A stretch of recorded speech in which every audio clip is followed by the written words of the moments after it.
Capital One, as we now know, is dealing with a massive data breach. The personal info of millions of customers posted online. They are working to notify everyone who was impacted. But what do you need to do if your information was compromised? We've got cybersecurity expert Eric Belardo here. Eric, thank you for being here with us. Thank you for having me. Let's first talk about this Capital One breach. It sounds like someone was able to infiltrate some of their systems and post a bunch of information online. That is correct.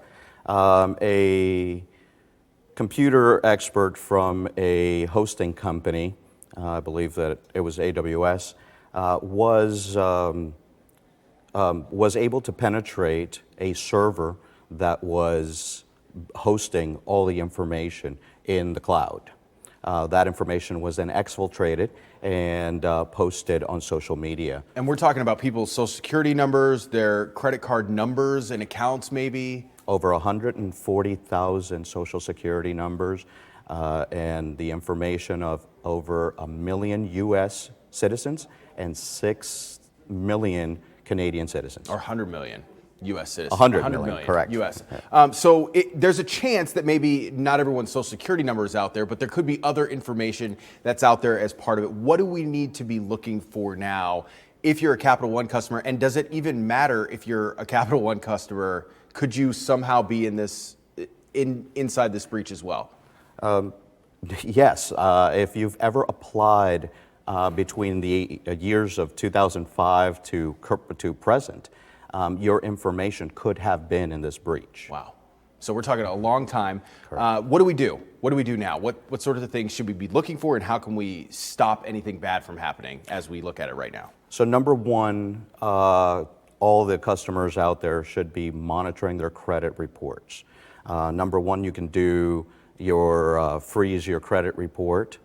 Capital One will be reaching out to those customers affected by this breach, but you should always be vigilant. Look at your statements, look at your credit report, see if there's anything out of the ordinary in there, and report that to your banking institution or Capital One.